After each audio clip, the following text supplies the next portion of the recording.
Let's begin with Eternals. So this movie recently had its premiere, and also a lot of critics have watched this movie. And early reviews from this movie are also out, and they are kind of mixed. On Rotten What? Tomatoes, currently it's standing at 72%, and that's kind of bad by Marvel standards because they're used to 80 plus or mostly 90 plus. And 71 is like, why is this movie so mixed? Why are people hating on this movie?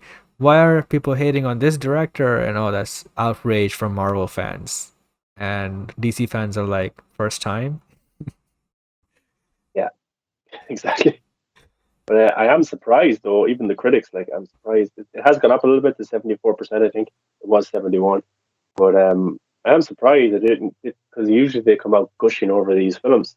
That says to me that it's broken the Marvel formula.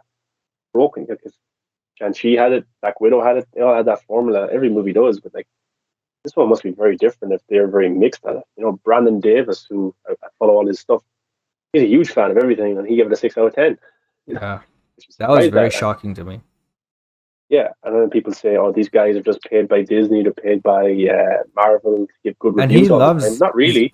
and he loves Zach's movies as well. Yeah, And not a really. lot of people He comes out and gives compared it 6 out of this to 10. Zach's movies. And he still gave Yeah, it a 6 out of 10. It's yeah, weird. Yeah. because I think it's so different from what they're used to. That they like to know what they're getting going into these movies. The comedy, the everything will be okay by the end of it. Uh, Yeah. yeah, so I don't know. It has increased my excitement for this film. Seeing bad Definitely. reviews, reviews, I think it's crazy. And yeah, the trailers for me, I really like the first trailer. A lot of it was shot on location as well, which is refreshing for an MCU movie. Chloe Zhao was an Oscar winner. I think she came into this and wanted to bring something different, unique into it. I think if she has seen the other previous Marvel movies, she doesn't really want to do that. Why would she? She's an Oscar winner. Um, so yeah, I don't know. Like the only thing is, if this is received poorly at the box office, I don't know. I still think it will do okay at the box office. But if it isn't great, we won't see a movie like this ever again in the MCU. Yeah. I agree. And I do think that, I do think I'll be very interested in this movie and I'll like it. But I just don't know why people are not liking it because I haven't read any of the negative reviews in detail. But yeah, calling this a mixed Marvel movie is also funny to me because 72% is like the majority of people still like it. So it's not that big of a deal. But since it's the MCU, they are accustomed to the 80 to 90%, score. So yeah. Yeah, but we have some reviews about the Eternals movie. Eric Davis says Marvel's Eternals is spectacularly weird and rich with a new MCU mythology that makes it feel separate from everything else. It's honestly refreshing. There's a bittersweetness to the film that you feel in its sunset shots, a definite Chloe Zhao touch. It's soulful and thoughtful. This comes from Aaron Couch. Eternals, wow, a lot to unpack. If Marvel movies are a Venn diagram, variations within that overlap. This movie is off the charts, hand down the most indifferent of any of their films. This comes from Jack McBrien. Eternals is an epic in every sense of the word. It's a story that is more massive, but simultaneously more down to earth than the MCU has ever been. The passion everyone involved had for this movie is present in every scene, and it needs to be seen on the biggest screen you can find. Perry Nemiroff says Eternals is dense, and I don't know, is it? Yeah, it's Perry Nemiroff. She has a weird, Yeah. she has a weird Perry Nemiroff. Paranormal Activity is her at. And anyway, Eternals is dense, and I felt the weight of the exposition often. Movies at its best when it focuses on the Eternals recreating their family, the humor of it, the passion when they fight for each other, and the things they love. Also, Angelina Jolie in the MCU is everything. This comes from Chris. Um, Movie rules. I saw a movie tonight. Eternals is cool as hell. Drags a bit in Act Two, but when I went in knowing nothing about this movie and walked out a fan. Geek Vibe Nations, who follow me on Twitter. Said fresh off her Oscar win, Chloe Zhao doesn't miss a step with Marvel's Eternals. Eternals is one of the most visually stunning comic films we've seen.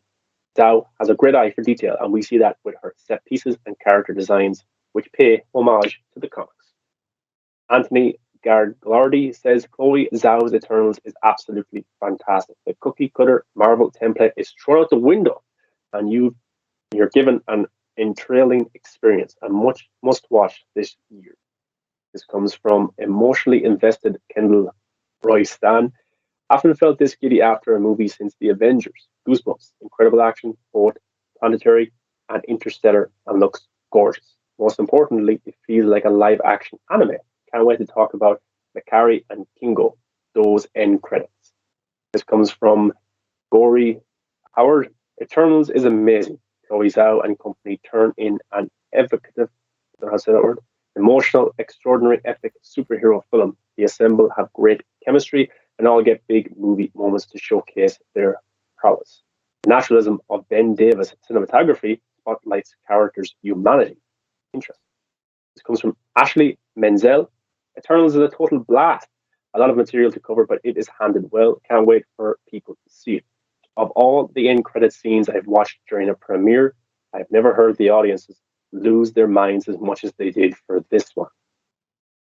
Tessa Smith says, holy crap, Eternals is a freaking masterpiece, packed with adrenaline right from the start, but also filled with lots of heart and humor. So many MCU firsts.